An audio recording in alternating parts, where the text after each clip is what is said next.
ओम जय जय जय नमोस्तु नमोस्तु नमोस्तु अनंताणं नमो सिद्धाणं नमो ऐर्याणं नमो विच्छायाणं नमो भुवि सहस्राणं नमः समय साराय स्वानुभूत्या चकास्ते चित्स्वभावाय भावाय सर्वभावान्तरचिते वन्दे तु सर्वसिद्धे ध्रुवमचलमणं गतिं पत्ये उच्चामि समयपावो नमो सुदेवले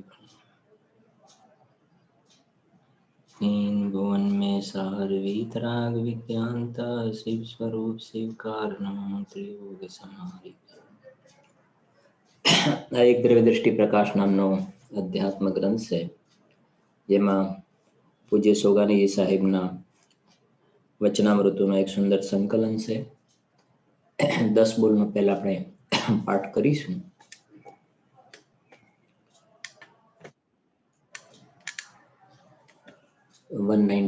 છે. જે આનંદમાં મસ્ત છે તેની મસ્તીમાં આનંદની જ વાત આવે છે. 340. બધા શાસ્ત્રોમાં મૂળ તો અનુભૂતિ પર જ આવવાનું છે. 416. ખરેખર તો બળવાન વસ્તુનું બળ આવવું જોઈએ. 421. વાત સાંભળતા જ ચોટ લાગે તે એક પાત્રતા છે. 441. ઉપયોગ બહારમાં જાય છે તેમાં પોતાના અનુભવમાં અંતરાય પડે છે. 514. પરિણામોના ચક્કરમાં માથું દીધું તો હંમેશા માથું ફૂંકતું રહેશે. 567. અપરિણામી એક સમયના પરિણામ આવી જાય તો અપરિણામી ખતમ થઈ જાય. 607. પ્રમાણથી દ્રવ્ય પર્યાયનું કરતા છે, નિશ્ચયથી દ્રવ્ય પર્યાયનું કરતા નથી. 619. જ્ઞાનની પર્યાય જ્ઞેયની સાથે સંબંધ રાખે છે, જ્ઞાયકનો સંબંધ કોઈની સાથે નથી. 631. પૂજ્ય ગુરુદેવ શ્રીના 1 કલાકના પ્રવચનમાં પૂરેપૂરી વાત આવી જાય છે. એમાં રેગ્યુલર સ્વાધ્યાયમાં આપણે 122 પેજ છે. 481 બોલ નંબર છે. 481.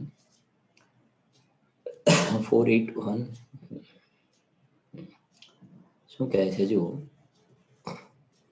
આ ધ્રુવ તત્વ કોઈને નમતું જ નથી. પોતાની સિદ્ધ પર્યાયને પણ નમતું નથી. નમવાનો એનો સ્વભાવ જ નથી, એ કેવું છે. જગતમાં તો એ કહે નમે તે સૌને ગમે, એવું કહે છે. નમે તે સૌને ગમે. આ કે છે આ ન નમવા વાળું તત્વ જે છે, જેને ગમે છે ને, ન નમવા વાળું તત્વ જેને ગમ્યું, એનું શરણ લીધું ને, એને આખું જગત નમે છે, ત્રિલોક પૂજ્ય થઈ જાય છે. આ ધ્રુવ તત્વ કોઈને નમતું જ નથી. તો કોને કે પોતાની સિદ્ધ પર્યાયને પણ નમતું નથી. શું કહેવું છે, બહુ સુંદર બોલ છે. હવે સિદ્ધ પર્યાય માને કૃત્ય પર્યાયની દશા છે, એને નમતું નથી. એ પર્યાય દ્રવ્યની બાજુ ઢળેલી છે, દ્રવ્ય પર્યાય બાજુ ઝૂકતું નથી. જો જે ચક્રવર્તી હોય છે ને, ચક્રવર્તીના હાથ નીચે 32,000 મુકુટબદ્ધ રાજાઓ હોય છે. 6 ખંડનો રાજા જે ચક્રવર્તી, એના હાથ નીચે 32,000 મુકુટબદ્ધ રાજાઓ હોય છે. સમજો. હવે એ રાજાઓ જે છે ને, એ રાજાઓ એનાથી નીચેવાળી પોસ્ટ વાળાને ન નમે. રાજા એની નીચે પ્રજા, રાજા એની નીચે પ્રજા, 32,000 મુકુટબદ્ધ રાજા, એની નીચે પ્રજા. હવે એ જે રાજા જે છે 32,000 એ પ્રજાને ન નમે, પણ સમજો એ 32,000 મુકુટબદ્ધ રાજા જે છે ને એ ચક્રવર્તીને નમે છે, કેમ કે ચક્રવર્તીના નીચે છે બધા રાજાઓ. સમજાય છે કે નહીં?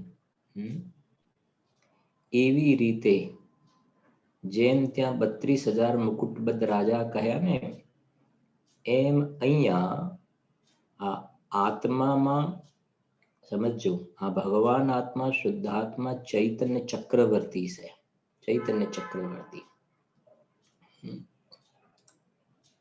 અને આ એમાં રહેલા અનંત ગુણ જે છે, અનંત ગુણ એની જે પર્યાયો જે છે, જેમ ત્યાં 32,000 રાજા કહ્યા ને, આ કહે છે કે એની અનંત ગુણોની જે શુદ્ધ પર્યાય છે, શુદ્ધ પર્યાય પેલા તો 32,000 આ જેમ કેવલ જ્ઞાન કહ્યું, કેવલ દર્શન કહ્યું, અનંત સુખ કહ્યું, અનંત દર્શન, અનંત જ્ઞાન, અનંત સુખ, અનંત વીર્ય, એવા અનંત ગુણોનું જે શુદ્ધ પરિણમન થયું, એ જે શુદ્ધ પરિણમન છે એ દ્રવ્ય સ્વભાવ તરફ ઝુકેલું છે, દ્રવ્ય સ્વભાવ તરફ ઝુકેલું છે. ટોડરમજી સાહેબે લખ્યું ને, સર્વ પરિણામ સ્વરૂપ વિશે એકાગ્ર થઈને પ્રવર્તે છે. અનુભવના કાળમાં સર્વ પરિણામ સ્વરૂપ વિશે એકાગ્ર થાય છે. તો આ પરિણામ આ બાજુ ઢળે છે, જેમ પેલા રાજાઓ ચક્રવર્તીના ચરણોમાં માથું ઝુકાવે છે, એમ આ બધી નિર્મળ પર્યાયો જે છે એ દ્રવ્ય બાજુ ઝુકેલી છે, દ્રવ્ય બાજુ ઝુકેલી છે, પણ પેલા ચક્રવર્તી કઈ ત્યાં માથું ના ઝુકાવે. એમાં ચૈતન્ય ચક્રવર્તી શુદ્ધ આત્મા એ કહે છે સિદ્ધ પર્યાયને નમતું નથી, એ નમવા વાળું તત્વ જ નથી, નમવા વાળું તત્વ નથી. અષ્ટપાઉડમાં એક ગાથા છે, મોક્ષ પાઉડમાં છેલ્લી છેલ્લી ગાથા છે, બહુ સરસ છે. એનો ભાવ આ છે, ધ્યાન કરવા યોગ્ય પુરુષો જેનું ધ્યાન કરે છે, આવો ભાવ છે. સ્તુતિ કરવા યોગ્ય પુરુષો જેની સ્તુતિ કરે છે.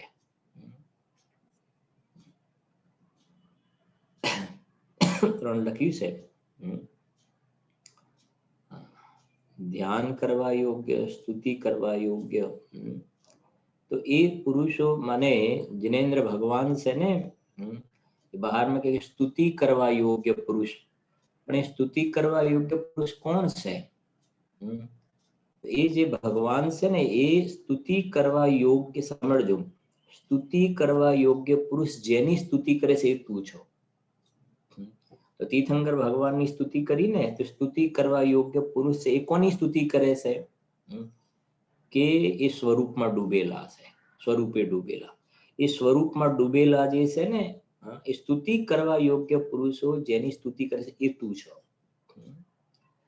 એવી રીતે વ્યવહારથી ભગવાનનું ધ્યાન કરીએ ને આપણે, કે આ જેવા ભગવાન છે એવો હું છું. તો જેનું ધ્યાન કરવામાં આવે છે ને એ પુરુષો જેનું ધ્યાન કરે છે, તો એ તો પોતાના સ્વરૂપમાં ડૂબી ગયા છે, એ તું છો. અષ્ટપાઉડમાં છે.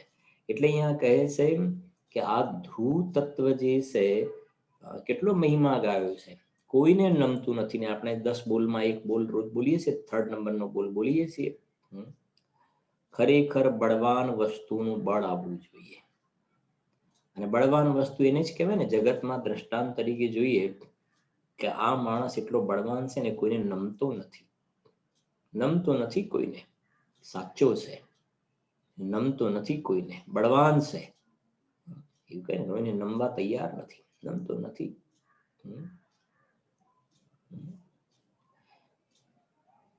પાણી વાળો છે, તાકાત વાળો છે.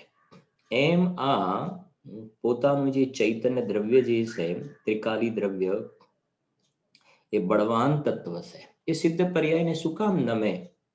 સિદ્ધ પર્યાય તો એક સમયની પર્યાય છે, સિદ્ધ પર્યાય તો એક સમયની પર્યાય છે. અને હું તો એવી અનંત પર્યાયોનો પિંડ છું ને, હું તો મોટો ડોનર છું, હું તો સિદ્ધ પર્યાયનો ડોનર છું, તો હું એને શું કામ નમું? હું શું કામ નમું એને? એવું અહીંયા એ બતાવવું છે કે તું જગતમાં સૌથી મહાન તત્વ તું છો. એ જે આપણે કહીએ છીએ ને, હા, ચાર ઉત્તમ, ચાર શરણ, ચાર મંગલ કહીએ છીએ ને, એમાં જે ઉત્તમની વ્યાખ્યા છે કે જે લોકમાં સૌથી મહાન હોય તેને ઉત્તમ કહેવાય. જે લોકમાં સૌથી મહાન હોય તેને ઉત્તમ કહેવાય. તો જે ચાર ઉત્તમ કયા, અરહંત ભગવાન, સિદ્ધ પરમેષ્ઠી, સાધુ પરમેષ્ઠી ને ભગવાને બતાવેલો વિતરાગ ધર્મ ઉત્તમ કહ્યું ને, એ તો વ્યવહાર છે. ખરેખર જોવામાં આવે તો ઉત્તમ શું છે કે જગતમાં સર્વોત્કૃષ્ટ મહાન વસ્તુ છે, જે લોકમાં સૌથી મહાન હોય તેને ઉત્તમ કહેવાય. તો મારા માટે તો મારું આ જે ધ્રુવ તત્વ જે છે, ત્રિકાળ ટકવા વાળું જે ધ્રુવ તત્વ જે છે, નિષ્ક્રિય, કુટસ્થ, પારિણામિક ભાવ, અપરિણામી, એ જે ધ્રુવ તત્વ જે છે એ મારા માટે મહાન છે, મારા માટે સૌથી મહાન છે. ને એટલા માટે મારે ચાર પેલા ઉત્તમ નહીં, આ ભગવાન આત્મા મને ઉત્તમ છે, એ જ મને શરણ છે. પેલા ચાર શરણ વ્યવહારથી શુદ્ધા તમારું પંચગુરુ જગમે સરનો તો, પંડિત શ્રી જયચંદજી સાહેબે લખ્યું ને, તો શુદ્ધાત્માને એ પરમ શરણભૂત કહ્યું. એ માંગલિક સ્વરૂપ છે, એ મંગલ સ્વરૂપ છે. આ ભગવાન આ ચાર મંગળ તો વ્યવહારથી, ખરેખર જોવામાં આવે તો આ ભગવાન આત્મા ધ્રુવ તત્વ જે છે મંગલ સ્વરૂપ છે. મંગલની વ્યાખ્યા કરી ટોડરમલજી સાહેબે. મંગલ, એમાં પેલા બે અક્ષર લઈએ, મંગ અને પછી લ, મંગ એટલે સુખ, જે સુખને લાવે, અને મમ એક જ લઈએ અને પછી પાછળવાળા બેને જોડી દઈએ તો મમ કહેતા પાપ અને ગલ કહેતા ગાળે.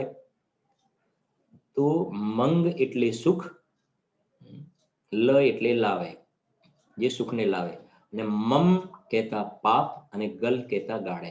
જે સુખને લાવે અને પાપને ગાળે ને એને મંગલ કહેવાય. તો આ શુદ્ધાત્મા મંગલ દ્રવ્ય છે, મંગલ દ્રવ્ય છે આ. કેમ? કેમ કે એના શરણમાં જવાથી એ સુખને લાવે છે અને પાપને દૂર કરે છે, વિકારી ભાવને હટાવે છે. એટલે કે સકલ કર્મ ક્ષય કારણ સ્વરૂપો, એ પાપને દૂર કરવાનું સર્વોત્કૃષ્ટ કારણ છે, અને સુખને જન્મ દેવા વાળું પણ સર્વોત્કૃષ્ટ કારણ આ કારણ પરમાત્મા છે. એટલે કહે છે, બહુ સુંદર છે, આ ધ્રુવ તત્વ કોઈને નમતું જ નથી. આ વધારે શું કહીએ, બહારમાં ઉપસર્ગ વગેરે કેવા કેવા પ્રકારના જંગલની અંદર મુનિરાજોની કેવા કેવા પ્રકારની સ્થિતિઓ બનતી હશે ને. વાઘ, સિંહ, વરુ ક્યારે ક્યાં શરીરને, આ તો આપણે 10-15 મુનિરાજના આપણે જીવન ચરિત્રથી પરિચિત છીએ. બાકી તો મુનિરાજના વસવાટ તો જંગલમાં છે ને. ક્યાં ક્યાં કેવા પ્રકારની મચ્છર છે, ડાંસ છે, મકોડા છે, ઝેરી વીંછી છે. ગુરુદેવજીના પ્રવચનમાં હમણાં જ હતું ને, સ્ટાર ઓફ ઇન્ડિયામાં જ્યારે રહેવાનો પ્રસંગ બન્યો એ વખતે કેવું હતું, ઉપરથી 2 વાર તો ગુરુદેવ વીંછી પડ્યા હતા ઉપર.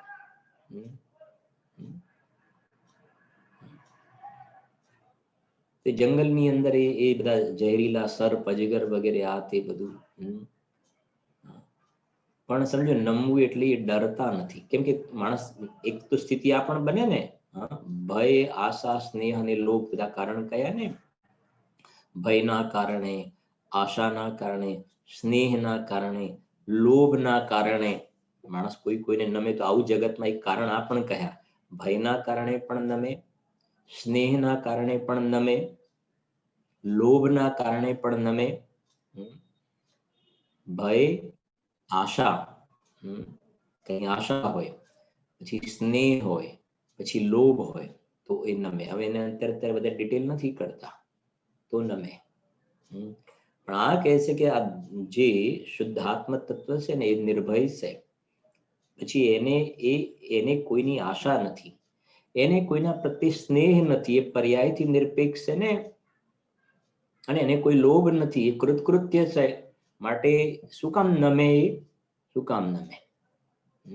ન્યાય ન્યાય આવે છે ને આની અંદરથી એક એક વસ્તુમાં. એટલે અહીંયા પહેલું બોલની અંદર બહુ આ સુંદર આ ધ્રુવ તત્વ કોઈને નમતું જ નથી. સંભવ છે કે આપણા નેક્સ્ટ 10 બોલ આવશે જરા એક બોલ આવશે પણ ખરું આપણે. જો આ ધ્રુવ તત્વ કોઈને નમતું જ નથી ત્યાં સુધી પોતાની સિદ્ધ પર્યાયને પણ નમતું નથી. પોતાની સિદ્ધ પર્યાય બીજાને નમવાનો પ્રશ્ન ક્યાં છે? બીજાને નમવાનો પ્રશ્ન ક્યાં છે? લો. હા 482 શું કહે છે આગળ? મુનિરાજની પાસે કોઈ શાસ્ત્ર હોય અને બીજો કોઈ તે શાસ્ત્ર માંગે ને તો મુનિરાજ તુરંત આપી દેશે, કારણ કે પોતે તે પરાશ્રિત ભાવ છોડવા માંગે છે, તેથી બીજો માંગે ને સહેજ આપી દેશે.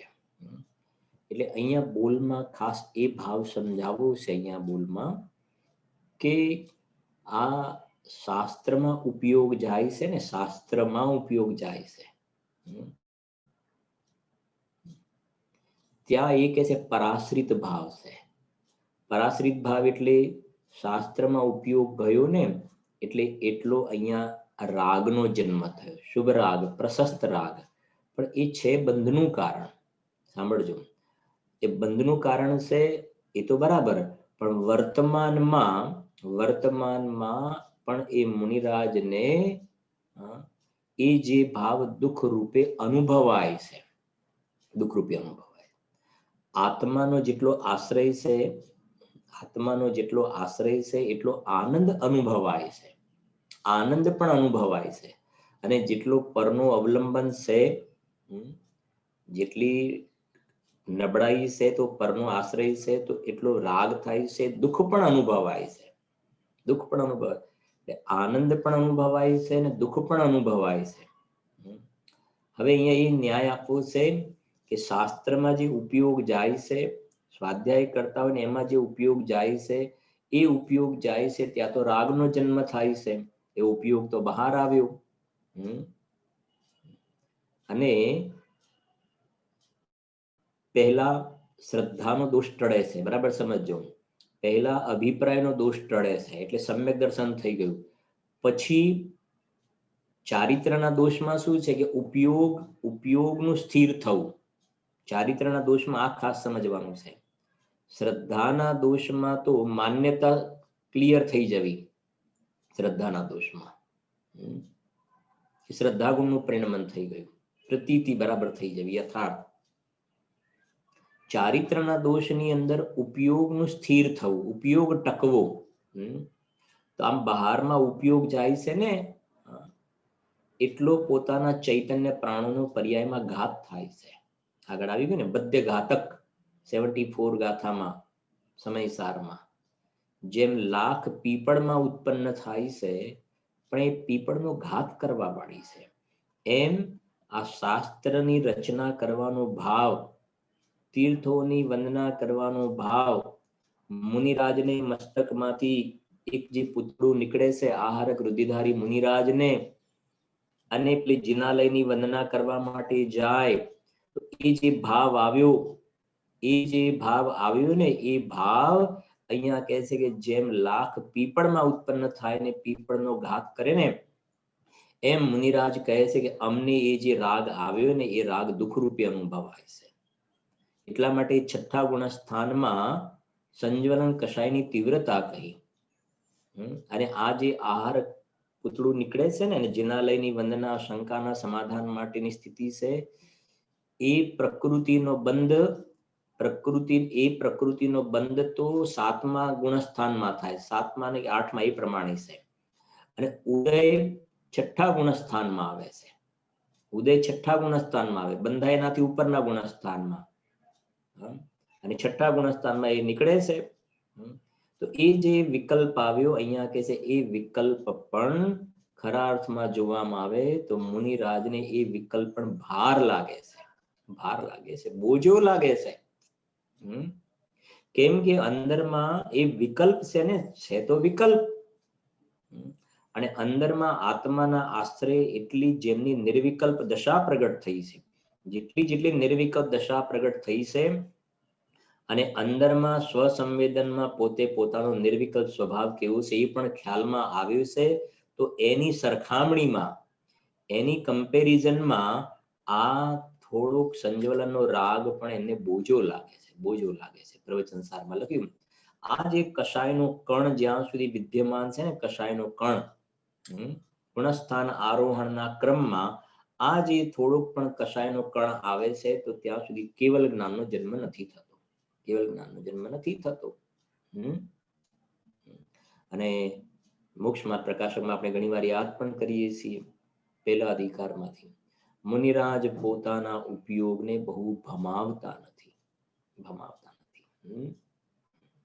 એટલે શાસ્ત્રમાં પણ ઉપયોગ જાય ને તો પણ કહે છે કે એમને એમ લાગે છે કે આ અમારું ઉપયોગનું બહાર જવું એમને પોસાતું નથી, પાછા અંદરમાં ચાલ્યા જાય છે.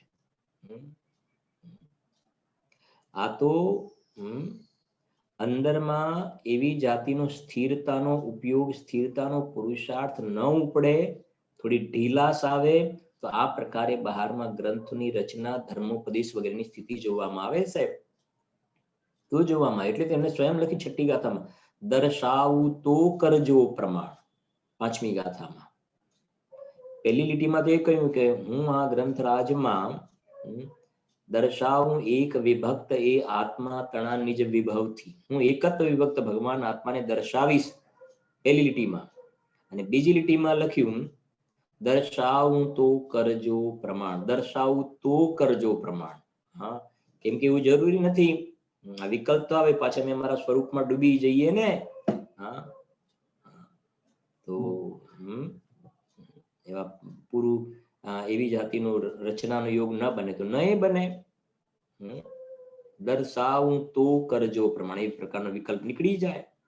અને એટલે તો કહ્યું ને, મુનિરાજ પોતાના સ્વરૂપમાં ધ્યાનસ્થ છે, મોહની સેનાનો નાશ તોડવા કરવા માટે કમર કસી છે, ચારિત્રનો દોષ જે છે એને નાશ કરવા માટે જે ઉદ્યમ બનશે, અને એ આરાધના કરી રહ્યા છે ને ત્યાંથી ચક્રવર્તીનું કટક નીકળે આખું સૈન્ય, અને ચક્રવર્તી આ માથું ઝુકાવે ને અને સ્તુતિ કરે, છતાં પણ મુનિરાજનો ઉપયોગ બહાર ન આવે તો ન આવે, ન આવે તો ન આવે, એ અંદરમાં રહે છે બસ. અને અંદરમાં ન રહેવાય, થોડા કમજોરી થઈને એવી સ્થિરતામાં, તો બહાર આવ્યા અને સહેજ સહેજ ઉપયોગ, ધર્મોપદેશનો યોગ બની ગયો તો બની ગયો, સહેજ યોગ બની ગયો તો બની ગયો. સહેજ બની જાય તો બની જાય છે, બાકી જરૂરી નથી. અને બીજી વાત એ છે કે જે પાત્ર જીવ છે, પાત્ર જીવ છે, ગરજુ છે, એ તો મુનિરાજની દેશનાની વાત તો છોડો, એ તો આગળની વાત છે, પણ ખાલી મુનિરાજના દર્શન કરે છે ને, દર્શન કરે છે તો પણ અંદર પોતાના શુદ્ધાત્માના દર્શન કરીને ઉભા થઈ જાય છે. પૂજામાં એક જયમાલામાં એક પંક્તિ પણ આવે છે,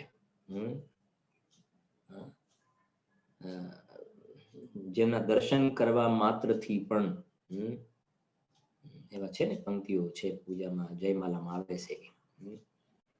અને પછી એમની દેશનાની વાત તો એનાથી આગળની વાત, પણ એમની શાંત મુદ્રાને જોઈને પ્રથમાયુગની ઘણી ઘટનાઓ પણ પ્રસિદ્ધ છે, બધાને ખ્યાલ પણ છે.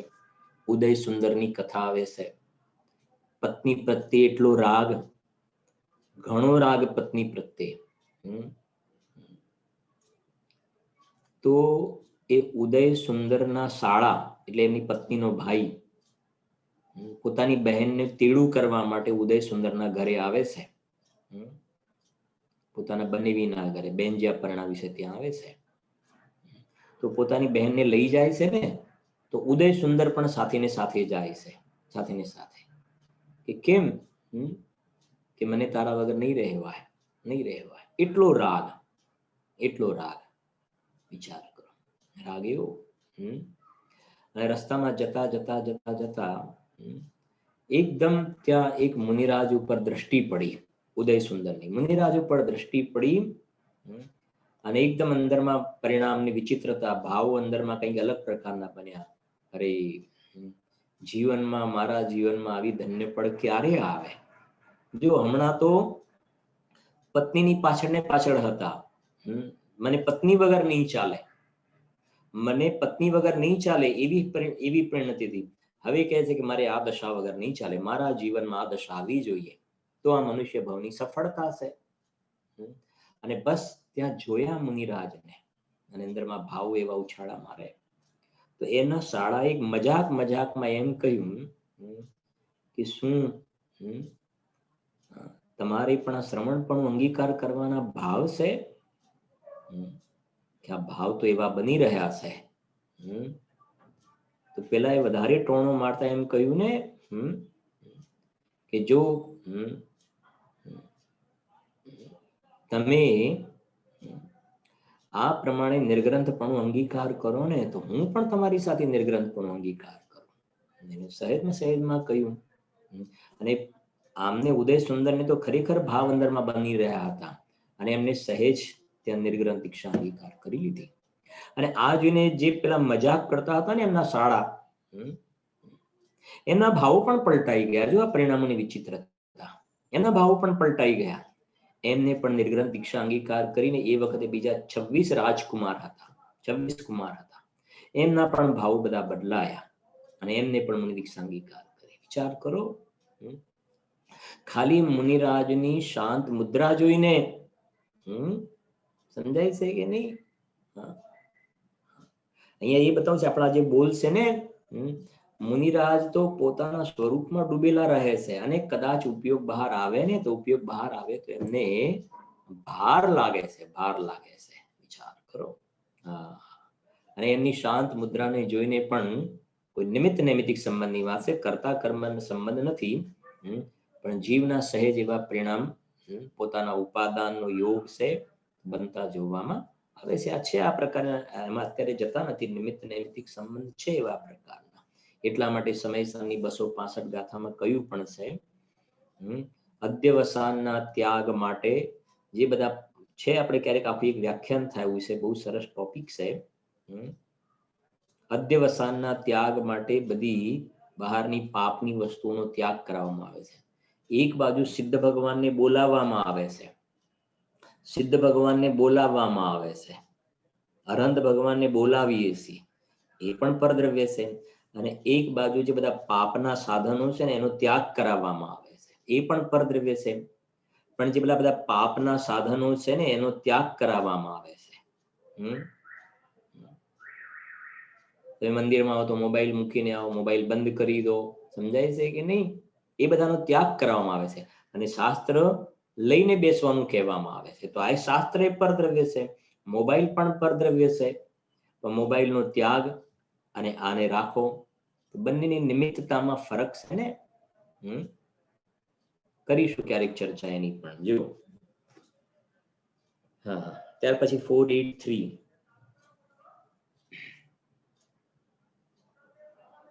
શું કહે છે? જુઓ, ભગવાનની રાગવાળી ભક્તિનો જ્ઞાનીને પ્રેમ હોય છે, પરંતુ આ તરફની એટલે આત્માની ભક્તિમાં જેવો પ્રેમ હોય છે એવો ત્યાં હોતો નથી. લો, છે તો બંને શુભ ભાવ. ફરી બોલ વાંચું છું, સાંભળજો. આમ તો શું છે કે બધાને તમારે દ્રવ્યદૃષ્ટિ પ્રકાશ પોતે સાથે રાખીને ખોલવાનું પણ ખરું. સ્ક્રીન ઉપર આવે છે એટલે આપણે જોઈ લેવું એવું નહીં. દરેકે સ્વયં પોતાનો દ્રવ્યદૃષ્ટિ પ્રકાશ રાખવું. અને આપણે પહેલા પણ કહ્યું છે, તમારે એક નોટ જેવું બનાવવું, સવારના સાધના જે બધા સ્વાધ્યાય ચાલે એક બનાવવું તમારે. આ બધી વસ્તુ ખૂબ કામની છે અને તમારે જે લખવાની છે ને એનાથી એમને લખાતું નથી. એમને લખાતું નથી એટલે આમ તો લખાય છે એમને જ, પણ લખવું હોય ત્યારે કંઈક વિચારવું પડે છે. એટલે આપણું જ્ઞાન એ પ્રમાણે જોડાય છે અને જે લખીએ ને એની અંદર એક પ્રકારની વિશુદ્ધતા વધારે બને છે. બરાબર. જો ભગવાનની રાગવાળી ભક્તિનો જ્ઞાનીને પ્રેમ હોય છે, ભગવાનની ભક્તિનો, પૂજાનો, મંદિર બનાવવાનો પણ ભાવ આવે, યાત્રાનો પણ ભાવ આવે, પરંતુ સાથે આ તરફની એટલે આત્માની ભક્તિમાં જેવો પ્રેમ હોય છે એવો ત્યાં નથી હોતો. છે બંને શુભરાગ. એક તીર્થોની વંદનાનો ભાવ, તીર્થોની વંદનાનો ભાવ, અને એક ભગવાન આત્માની વંદનાનો ભાવ અંદરમાં. એક અરહંત ભગવાનના દ્રવ્યગુણ પર્યાયનું ચિંતવન, 80 ગાથા. અરહંત ભગવાનના દ્રવ્યગુણ પર્યાયનું ચિંતવન એ પણ શુભ ભાવ છે, એ પણ શુભ ભાવ છે. અને ત્યાંથી અરહંત તો શુદ્ધ આત્મા છે ને હું પણ એમના જેવો છું. તો અરહંત ભગવાનના દ્રવ્યગુણ પર્યાયનો વિચારે કોઈ પાપના પરિણામ તો છે નહીં, છે તો શુભ ભાવ. એનાથી પુણ્ય પ્રકૃતિ બંધાય છે, પણ ત્યાંથી ઉપયોગ પલટો મારી અને પોતે ચિંતવનમાં પોતાના દ્રવ્યગુણ પર્યાયનો વિચાર કરે છે કે હું જીવ દ્રવ્ય છું, મારામાં જ્ઞાન દર્શન વગેરે અનંત ગુણો છે, અને આ બધા ગુણોનું પરિપૂર્ણ જે પરિણમન કરવાનો જે સ્વભાવ છે એમાં જ્ઞાન ગુણનું જો પરિણમન પૂર્ણ થાય, કેવલ જ્ઞાન સર્વ ભાવાંતર છિદે.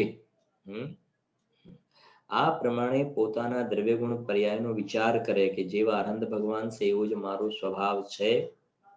તો અરહંત ભગવાનના દ્રવ્યગુણ પર્યાયનો વિચાર કરે છે એ શુભ વિકલ્પ. એનાથી ખસીને અંદરમાં જ્યારે આવે છે ને અંદરમાં, તો એમને પેલા કરતા અંદરમાં જ્યારે પોતાના નિજ ઘરનો વિચાર કરે છે ને પેલા કરતા આની એમને વધારે પ્રેમ શબ્દ વાપર્યો ને, આનો વધારે પ્રેમ છે. પેલાની ત્યાં ગૌણતા થઈ ગઈ, આની મુખ્યતા થઈ ગઈ હવે. કેમ કે છેલ્લે તો જવું છે અંદરમાં ને, એ વિકલ્પ તોડીને પણ પાછા અંદરમાં ડૂબી જવું છે. એ વિકલ્પ તોડીને અંદરમાં નિર્વિકલ્પ શુદ્ધોપયોગ પ્રગટ કરવો છે. એટલે અહીંયા એ ભાવ રહ્યો છે કે પેલા અરહંત ભગવાનના દ્રવ્યગુણ પર્યાયનો વિચાર એ વિકલ્પ તો છે, પણ પરની અપેક્ષા વાળા વિકલ્પ, એ વિકલ્પમાં પર નિમિત્ત થઈ ગયું. અને અંદરમાં પોતાના સ્વરૂપનો વિચાર કરે છે તો છે તો વિકલ્પ, પણ એમાં પોતે આવી ગયો.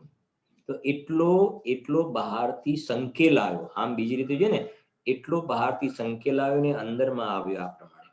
અને એમ વિચાર કરતા કરતા કરતા કરતા કરતા એ વિકલ્પ એટલો પાતળો પડતો જાય છે, પડતો જાય છે, પડતો જાય છે.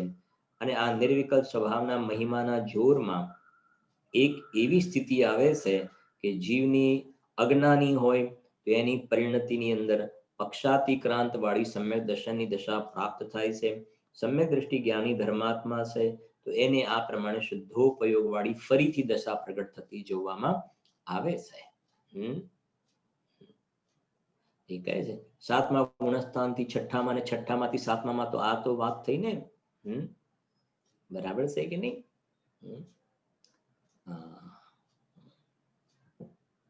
7માં જે છે ત્યાં શુદ્ધોપયોગમાંથી બહાર આવે ને 6ની અંદર બંને સ્થિતિ જોવામાં આવે. 6માં બંને સ્થિતિ જોવામાં આવે. 6માં કઈ બંને સ્થિતિ જોવા કે મુનિરાજ જે છે, સમજો, મુનિરાજને ગ્રંથની રચનાનો જે ભાવ આવ્યો એ ભાવ, અને પાછો અંદરમાં પોતાના સ્વરૂપના ચિંતવનનો ભાવ આવે એ પણ 6માં જ છે. બે 6માં છે. એક આહાર લેવાનો ભાવ આવ્યો, એક જિનાલયની વંદના કરવાનો ભાવ આવ્યો. તો જિનાલયની વંદના કરવાનો ભાવ આવ્યો ને, અને એ પછી વંદનામાંથી પાછા ખસીને એ ઉપયોગ ખસીને પાછો અંદરમાં પોતાના ચૈતન્ય વંદનમાં ત્યાં અંદરનો ભાવના ઉગ્ર બને છે. સમવશરણની યાત્રા મુનિરાજ કરે છે. કુંદ આચાર્ય દેવે સમવશરણની યાત્રા કરીને ભાવ કેવો જુઓ, એમને ભગવાનના દર્શનનો અંદરમાં તીવ્ર ભાવના બની. તીવ્ર ભાવના કે મારે ભગવાનના દર્શન કરવા છે, સાક્ષાત ભગવાનના, જીવંત ભગવાનના દર્શન કરવા છે. એવી અંદર ભાવના બની, એવી પુણ્ય પ્રકૃતિ બંધાઈને યોગ બની ગયો. તો એમને સમવશરણની યાત્રા કરી. સાક્ષાત ભગવાનના સમવશરણમાં જઈને ગુરુદેવશ્રી તો કેટલી મહિમાથી વાત કરે છે ને. આમ બધા એને પૂર્વ વિદેહમાં ભગવાન બિરાજે છે, સિમંદર ભગવાન બિરાજે છે.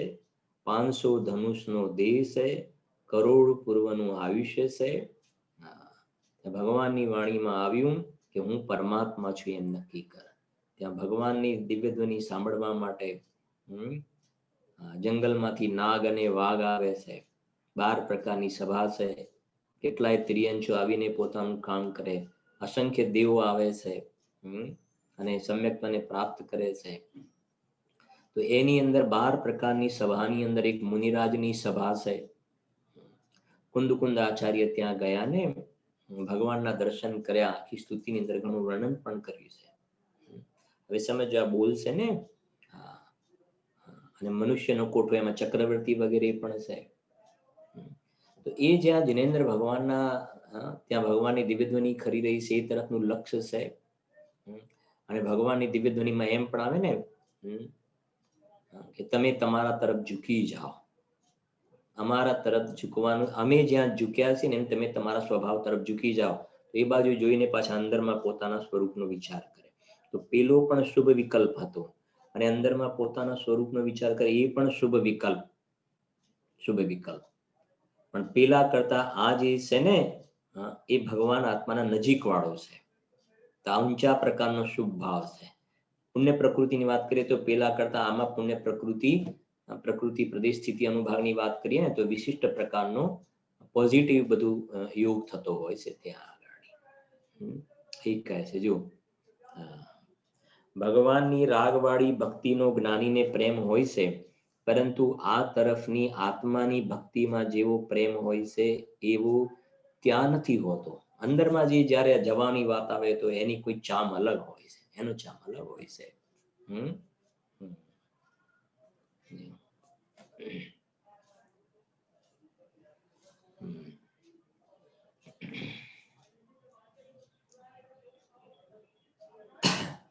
હવે આગળ કહે છે જો, આ બધા બોલ છે ને આપણને ખ્યાલ આવવો જોઈએ કે આપણે આ પોતાના સ્વરૂપનું ચિંતન માટે અંદરમાં મનન ગોલન માટેના ભાવ આપણા કેવા બને છે, કેવા ભાવ બને છે આપણા.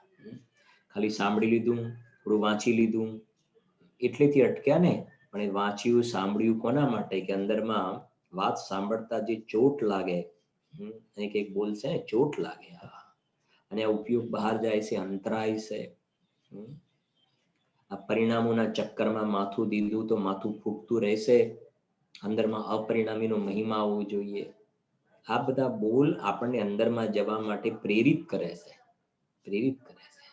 હા, આપણને માર્ગદર્શન આપે છે. જીનવાણી જોવાય જેનામાં જ્ઞાન નથી, જેનામાં જ્ઞાન નથી આ જીનવાણીમાં, આ જ્ઞાન વાળા પદાર્થને સમજાવે છે. કેવી ઘટના છે.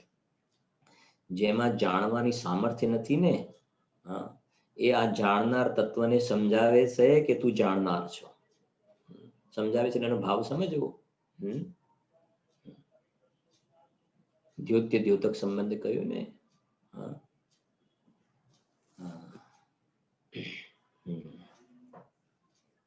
આવે છે ને આપણે કલશમાં, જ્ઞાન ભગવાન આત્માને દેખે છે અને જીનવાણી દેખાડે છે. જીનવાણી કોને દેખાડે છે? દેખનારને દેખાડે છે. હવે આ દેખનાર પોતાને નથી દેખતો, અને આ જીનવાણી જે પોતે દેખનાર નથી, સ્વપર પ્રકાશક નથી પોતે, પણ એ સ્વપર પ્રકાશક એવા આત્માને દેખાડે છે. આત્માનું સ્વરૂપ આવું છે. જો 484 એમને સ્વયં પોતાના વિશે કહ્યું છે. જો હું તો વિકલ્પોથી એકદમ થાકી ગયો હતો. વાહ, જો તો ખરા. હું તો વિકલ્પોથી એકદમ થાકી નહીં, હું તો વિકલ્પોથી એકદમ થાકી ગયો હતો. તેથી ઉપરથી એકદમ નીચે પટકે એમ પર્યાયથી છૂટીને જોરપૂર્વક ચેષ્ટાથી અંદરમાં ઉતરી ગયો. લો, કેટલો સરસ બોલ છે. વિકલ્પોથી એકદમ, એમના કેટલા બોલ છે આ વિકલ્પ સંબંધમાં તો. કેમ કે સ્વયં એ ચર્યામાંથી પોતે પસાર થયા ને, સ્વયં એવા બધા પરિણામોમાંથી પોતે નીકળ્યા, અને એમને પોતે ફીલ કર્યું. જેમ કહેવાય ને ભાઈ, જેને કોરોના થયો હોય, ટેસ્ટ અને સ્મેલ ગયા હોય, જે કઈ ઘટના બની હોય તો એને ખ્યાલ આવે કે શું થયું. જેને કોરોના નથી થયો ને એને એવી જાતિનું ભાવ ભાષણ નહીં થાય, એને ખ્યાલ નહીં આવે. કોઈ કે આવું થાય છે, પણ એવી જાતિનો જેને થયો હોય અને જે ફિલિંગ હોય, સમજાય છે. એમ આ સોગાનજી સાહેબને આ વિકલ્પોનો ભાર સાચા અર્થમાં અંદરમાં એમને જે દુઃખ હતું વિકલ્પનું, કેટલા બોલની અંદર એને વર્ણન કર્યું છે. એટલે કહી રહ્યા છે હું તો વિકલ્પોથી એકદમ થાકી ગયો હતો. એટલે તો એમનો બોલ આપણે લાસ્ટમાં 5 બોલમાં હતો, હા, કઈ કરે નહીં ને, હતો ને, કઈ કરે તો ગમે નહીં, એવી કરતા બુદ્ધિ થઈ ગઈ છે, એની જગ્યાએ કઈ કરે તો ગમે નહીં, બસ એમ હોવું જોઈએ. તો અંદરમાં એક વિકલ્પ પણ એમને ખૂંચતો હતો, જેમ છરો વાગે ને એમ વિકલ્પ એમને અંદરમાં ખૂબ કષ્ટદાયક લાગતા હતા. અને આપણે ઘણી વખતે વાત પણ કરી છે આ સંબંધમાં, જ્યારે વિકલ્પની વાત આવી વખતે. જ્યારે આપણને તરસ લાગે તો સીધા આપણે પાણી પાસે જઈએ છીએ. કેમ? દ્રષ્ટાંત છે ને આ, તૃષાનું દુઃખ પાણીથી મટશે. ભૂખ લાગે, ભોજન પાસે જઈએ છીએ, કેમ કે ભૂખનું દુઃખ ભોજનથી મટશે. એમ ખાસ આ સમજવાનું, તૃષાનું દુઃખ તો લાગે છે, ભોજનનું દુઃખ તો લાગે છે. નાકમાં તકલીફ કંઈક થાય તો નાકના ડોક્ટર પાસે જઈએ છીએ, ત્યાં દુઃખ લાગ્યું. કાનમાં કંઈ સણકા મારતા હોય તો કાનના ડોક્ટર પાસે જઈએ, ત્યાં દુઃખ લાગ્યું. એવી રીતે વિકલ્પનું દુઃખ લાગ્યું છે, બસ તો એ દિવસે આનો જવાબ મળી જશે. વિકલ્પમાં દુઃખ લાગ્યું છે, ક્યારે જીવ એ દિશામાં વિચારે નથી કર્યો. વધારે શું કહીએ, વિચારે નથી કર્યો. હાથમાં કંઈક દુખતું હોય, અહીંયા પાછળ કંઈક દુખતું હોય, સમજાય છે કે નહીં, ગળામાં ક્યાંક દુખતું હોય, પેટમાં દુખતું હોય, તો તરત જ કે ભાઈ શું લેવું પડે છે. તો એક તો કે ને અડધી દવાઓ તો ઘરમાં ગુરુદેવના પ્રવચનોમાં પણ આવે છે ને, અડધું કેટલાક પ્રકારની દવાઓ તો આપણે ઘરે જ રાખતા થઈ ગયા ને બધા. અડધું દવાખાનું તો ઘરમાં જ હોય, કે જો ગમે તે જરૂર પડે આ તે બધી ઉપરથી નીચે લઈને બધી દવાઓ થોડી થોડી તો પડેલી જ હોય, મલમ પટ્ટા વગેરે, ગોળી વગેરે બધું જ હોય. થયું નથી પણ થાય તો એના માટે રાખે ને, કે માથું દુખે તો, શરદી થાય તો, પેટમાં દુખે તો પેટમાં દુખવાની ગોળી આ છે, એસિડિટી થાય તો, આ થાય તો, સમજાય છે કે નહીં, ફલાણું થાય તો અડધી રાતે ક્યાં દોડવું, ક્યાં રસ્તામાં યાત્રાએ ગયા હોય, ક્યાં બીજે ગયા હોય તો એટલું જોડે લઈને ફરે છે ને. તો મારે કેવું છે, સમજજો કે એ બધાનું તને દુઃખ લાગે છે ને, તો એના માટેના જે નિમિત્તભૂત સાધન છે ને, એના માટે તું કેટલો એલર્ટ છે, એમાં જરીએ પ્રમાદ નથી રાખતો. એક્સપાયર ડેટ ને બધું જોઈને બરાબર મૂકી દે છે ને, બધું બરાબર છે, ઓકે છે. સમજો, એ સંબંધનું દુઃખ લાગ્યું તો એના મટાડવામાં નિમિત્તભૂત કારણ છે, એ તું જોડે રાખે છે. એવી રીતે અહીંયા એ કહેવું છે કે જીવને આ જે રાગ, દ્વેષ, ક્રોધ, બીજા ત્રીજા બધા વિકલ્પો ચાલ્યા કરે છે, એ વિકલ્પનું જ્યારે ખરેખર દુઃખ લાગે તો એ કહે છે, વિકલ્પનું દુઃખ લાગે ને, તો વિકલ્પને મટાડવાનું સાધન તું સ્વયં પોતે છો. તારી પાસે છે એમ શું કે વિકલ્પને મટાડવાનું સાધન તું સ્વયં પોતે છો. વિકલ્પમાં દુઃખ તો લાગવું જોઈએ ને. જો દુઃખ લાગ્યું તો સાધન તું સ્વયં પોતે છો, નિજ સ્વભાવ સાધન વડે.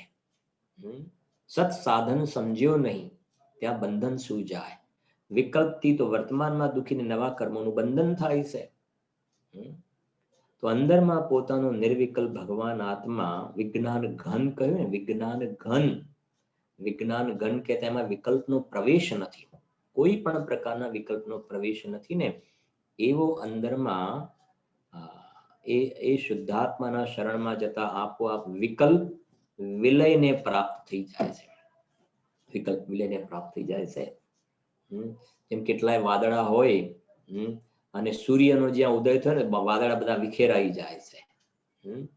એમ કે છે કે આ અંદરમાં ચૈતન્ય સૂર્ય ખ્યાલમાં આવે ને, તો આ બધા વિકલ્પોના વાદળા ચાલે જાય છે આપોઆપ.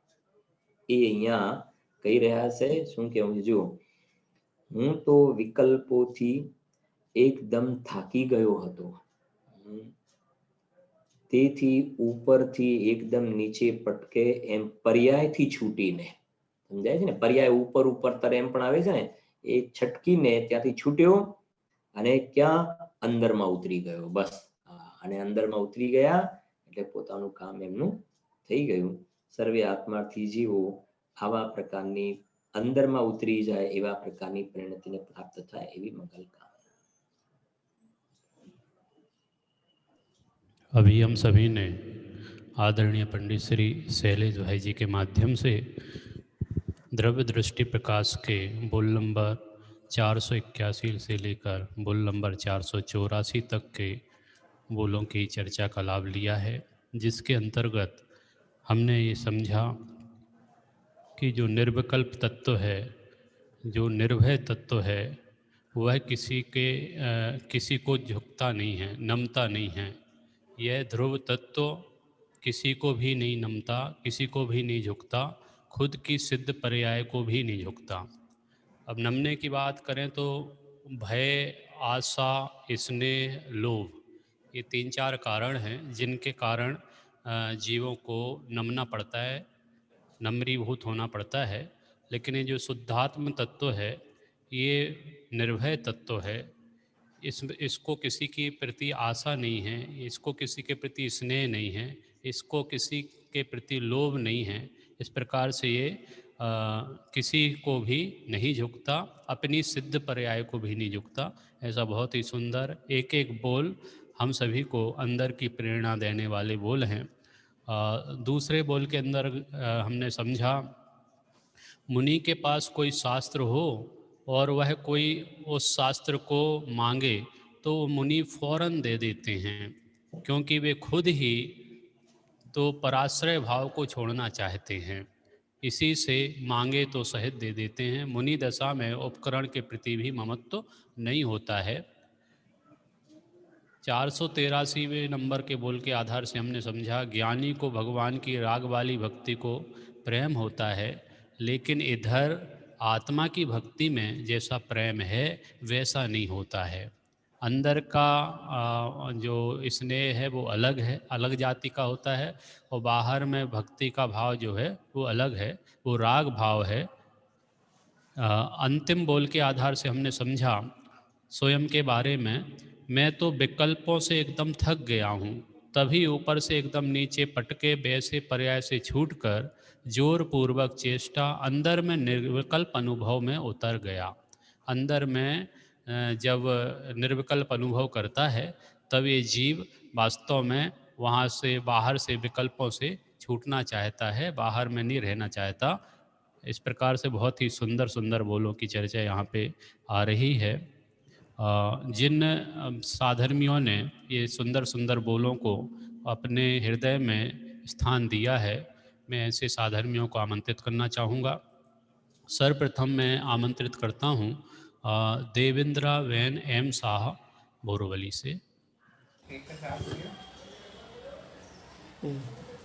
દ્રવ્ય દ્રષ્ટિ પ્રકાશ, મારું નામ છે દેવેન્દ્રાબેન મહેન્દ્ર કુમાર શાહ બોરીવલી, સોગાનજીના બોલ નંબર છે 196। જે આનંદમાં મસ્ત છે તેની બધી વાત મસ્ત આનંદની જ વાત આવે છે। 340 નંબરનો બોલ છે, બધા શાસ્ત્રોનું મૂળ તો અનુભૂતિ પર જ આવવાનું છે। 416 નંબરનો બોલ છે, ખરેખર બળવાન વસ્તુનું બળ આવવું જ જોઈએ। 421 નંબરનો બોલ છે, વાત સાંભળતો જ ચોટ લાગે છે તે એક પાત્રતા છે। 441 નંબરનો બોલ છે, ઉપયોગ બહારમાં જાય છે તો તેમાં પોતાના અનુભવમાં અંતરાય પડે છે।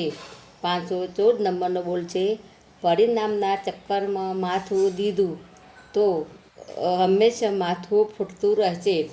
567 નંબરનો બોલ છે, અપરિણામી એક સમયના પરિણામમાં આવી જાય તો અપરિણામી ખત્મ થઈ જાય છે। 607 નંબરનો બોલ છે, પ્રમાણથી દ્રવ્ય પર્યાયનું કર્મથી નિશ્ચયથી દ્રવ્ય પરવાનું કરતા નથી। 619 નંબરનો, જ્ઞાનની પર્યાય જ્ઞાની સાથે સંબંધ રાખે છે, ગાયકનો સંબંધ કોઈની સાથે નથી। બોલ નંબર છે 631। પૂજ્ય ગુરુદેવશ્રીના 1 કલાકના પ્રવચનમાં પૂરેપૂરી વાત આવી જાય છે. પછી નાટક સમાચાર, કર્તા કર્મ અધિકાર. વેદ વિજ્ઞાની જીવ કર્મની કરતા નથી, માત્ર દર્શક છે. જૈસે રાજ હંસ કે વદન કેશ પરસત, દેખીએ પ્રગટ શિર ન્યારોથી નિરહ. તૈસે સમકિત કોસુ દૃષ્ટિ તે સહજ રૂપ, ન્યારો જીવ ન્યારો કરે ન્યારો થી શરીર હૈ. जब शुद्ध चेतन को अनुभव अभ्यासे तब भासे आपू अचल न हुए और सिर है. पूर्व कर्म उदय आई के देखाई दे, करता न होय तीन को तमास गिर है. जय जिनेन्द्र. बहुत बहुत धन्यवाद. इसी तरह के बोलों की प्रस्तुति के लिए अलका बेन शाह. जिनेन्द्र. अलका अशोक कुमार शाह, अमदावाद नवरंगपुरा. શું છે આ સમ્યક દર્શન તે વિષય પર 11 બોલ. હું જીવ છું એટલે કે હું આત્મા છું. મારામાં અનંત ગુણો છે. તેમાં શ્રદ્ધા નામનો એક ગુણ છે. શ્રદ્ધા ગુણની વિપરીત શ્રદ્ધા ગુણનું કામ પ્રતીતિ કરવાનું છે. આ આમ જ છે તેવો પ્રતિતિભાવ, તેનું નામ શ્રદ્ધા છે.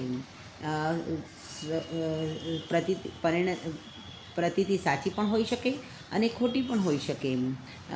સાચી પ્રતીતિનું નામ સમ્યક દર્શન છે.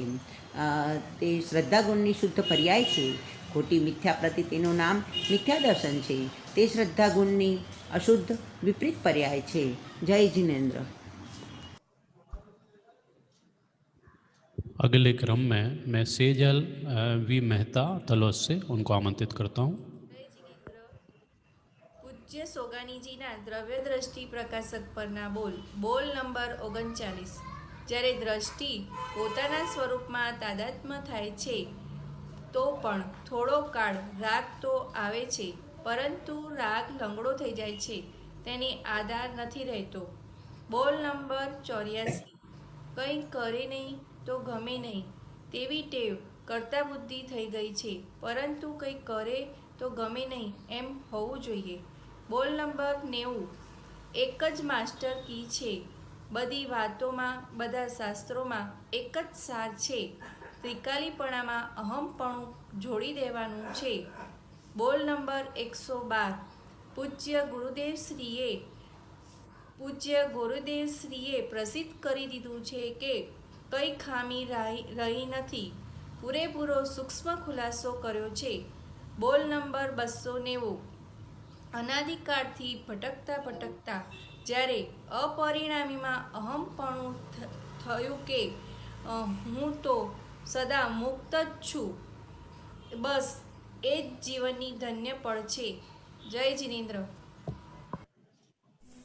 बोलों की इसी प्रकार के बोलों के लिए मैं आमंत्रित करना चाहूँगा सुशीला बेन नरोड़ा. जय जिनेन्द्र. સોગાનીજીના દ્રવ્યદ્રષ્ટિ પ્રકાશના બોલ નંબર 196. જે આનંદમાં મસ્ત છે તેની મસ્તીમાં આનંદની જ વાત આવે છે. બધા શાસ્ત્રોમાં મૂળ તો અનુભૂતિ પર જ આવવાનું છે. ખરેખર બળવાન વસ્તુનું બળ આવવું જોઈએ.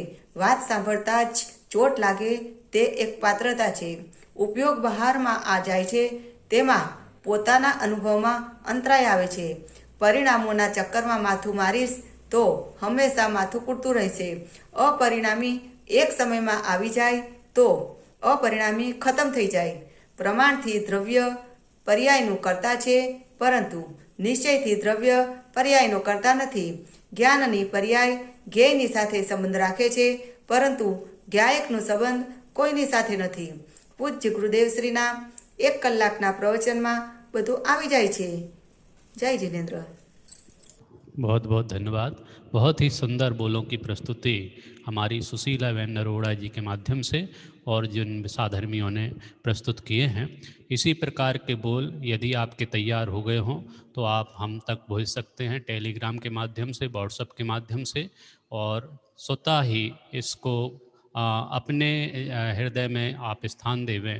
इन बोलों को आत्मसात करें तो आपको ही लाभ होगा. और दूसरा, कल हमारे बीच में रविवार विशेष जो संडे स्पेशल कार्यक्रम होते हैं, कल हम जो अपने पास में चिंतामणि पारसनाथ भगवान का जो अतिशय क्षेत्र है उसके दर्शन करने जाएंगे। और आज चूँकि 2 कल्याणक थे भगवान पारसनाथ के जन्म और तप, तो पारसनाथ भगवान की कल हम पूजन करेंगे। और जो संडे स्पेशल CYF के माध्यम से जो स्पेशल कक्षा पाठशाला चलती है जैनिज्म आर्ट की, उसके अंतर्गत आदरणीय पंडित श्री शैलेश भाई जी के माध्यम से सूच है असम्यक दर्शन इस विषय को लेकर कल 10 से 11 बजे तक ये कक्षा संचालित होगी। और रात्रिकालीन में जो हमारी प्रति रविवार को बाल प्रतिभा दर्शन का कार्यक्रम होता है वो भी यथावत रहेगा। यदि आपने अपने बच्चों का वीडियो ना भेजा हो तो कृपया आज और कल सुबह दोपहर तक आप भेज सकते हैं, ताकि आपके बच्चों की प्रस्तुति चैतन्य धाम के मंच से यहाँ से की जा सकती है। आप सभी से निवेदन, शीघ्र अतिशीघ्र अपने वीडियो प्रेषित करें। अभी आप सभी से निवेदन, जिनवाणी विनय के लिए अपने स्थान पे खड़े होंगे। निज निधि निज में बताई यह अनंत उपकार है, उसके लिए जिन वाणी माँ को वंदना सतबार है, वंदना सतबार है। नमो अरहंताणम, नमो सिद्धाणम, नमो आयर्याणम, नमो उज्जायाणम, नमो लोये सवेसाहुणम, नमो अरहंताणम, नमो सिद्धाणम, नमो आयर्याणम, नमो उज्जायाणम, नमो लोये सवेसाहुणम, नमो अरहंताणम, नमो सिद्धाणम, नमो आयर्याणम, नमो उज्जायाणम, नमो लोये सवेसाहुणम, नमो अरहंताणम, नमो सिद्धाणम, नमो आयर्याणम, नमो उज्जायाणम, नमो लोये सवेसाहुणम, नमो अरहंताणम, नमो सिद्धाणम, नमो आयर्याणम, नमो उज्जायाणम, नमो लोये सवेसाहुणम, नमो अरहंताणम, नमो सिद्धाणम, नमो आयर्याणम, नमो उज्जायाणम, नमो लोये सवेसाहुणम, नमो अरहंताणम, नमो सिद्धाणम, नमो आयर्याणम, नमो उज्जायाणम, नमो लोये सवेसाहुणम, नमो अरहंताणम, नमो सिद्धाणम, नमो आयर्याणम, नमो उज्जायाणम, नमो लोये सवेसाहुणम, नमो अरहंताणम, नमो सिद्धाणम, नमो आयर्याणम, नमो उज्जायाणम, नमो लोये सवेसाहुणम। बोलिए द्वादशांग जनवाणी माता की जय। हम सभी ठीक 7:15 बजे जिनेंद्र भक्ति और आध्यात्मिक पाठ के साथ सम्मिलित होंगे। तब तक के लिए आप सभी को सादर जय जिनेंद्र।